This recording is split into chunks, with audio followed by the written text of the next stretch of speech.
to reverse the recent reduction in cocoa producer prices, warning the move could erode farmer confidence.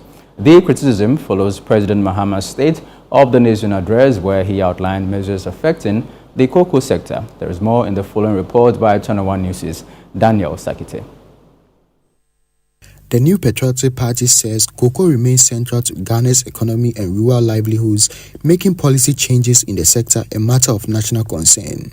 Reacting to the address by John Dramani Mahama, the party's Director of Communications, Richard Ahiadba, criticized the reduction in cocoa producer prices.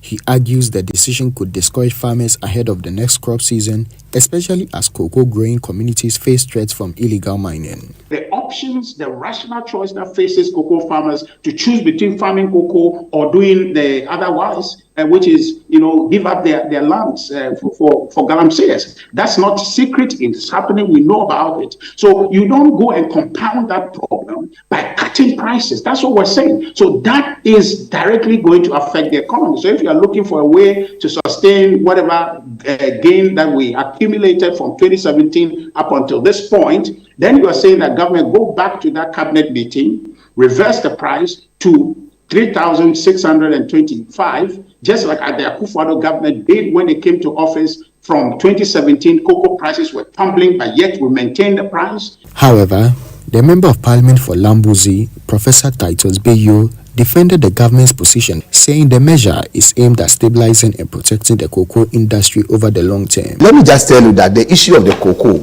which our friends sought to talk about, again, if they listen to His Excellency well, he said we have to make difficult choices, hard choices. That is a mark of leadership. These hard choices is what they failed to do in a lot of instances, and went for populism, went for what would please the masses, until it landed us in a ditch. At the beginning, you stated when they said we are not going to IMF, yet we're going there. We are not going to go a haircut, and we didn't just do a haircut, we did a head cut, because people died from this. Do you understand? So when His Excellency is faced with a situation, he comes candidly to explain to the people. The summary of this whole cocoa thing, I'm not a financial expert in everything, is that, and I want every cocoa farmer listening to me to appreciate it. We are truly sorry that we've had to take that money away. But was it necessary? It was necessary. It's a difficult decision that we have to do. Beyond cocoa, reactions to the State of the Nation address have touched on broader economic and energy concerns. Chief Executive Officer of Dalex Finance, Joe Jackson, acknowledged improvements in macroeconomic indicators, but stressed the need to sustain and deepen the gains. Let's start transforming the economy. Let's start, you see, all we've done is to stabilize.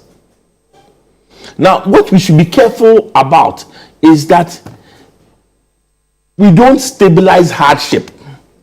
We should be stabilizing the economy, not stabilizing hardship. So there are some core hard decisions to be made, right? On paper, the answer seems to be the 24-hour economy.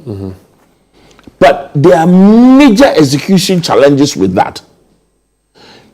And I think that a lot more attention should be paid to, even if it's just two areas of that 24-hour economy. The Connect 24, which is about the logistics. On energy, Duncan Amwa of the Chamber of Petroleum Consumers called for renewed attention to persistent power sector challenges, despite what it described as progress made. If you do the average variance of savings to Ghanaians month on month, you are doing over 1.13 billion in savings, just because of the 2 Ghana difference arising out of the difference in what used to pertain and what is today. On power, however, a lot need to be done. Ghanaians are spending so much on power.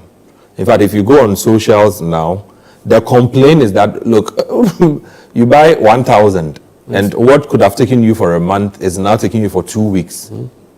Yet when PURC announces, an upward adjustment, they are usually in the 2%, 5%, at most 13%. We've never seen 50% or 100%. Meanwhile, Imani Africa President Franklin Kujo said the economy appears to have improved compared to conditions under the previous administration. But where we came from not too long ago, what I describe as Nana's house kitchen, where there was a lot of smoke and the food was would definitely give you kidney and liver diseases, must be spoken of and must be mentioned that look, it was not a good place.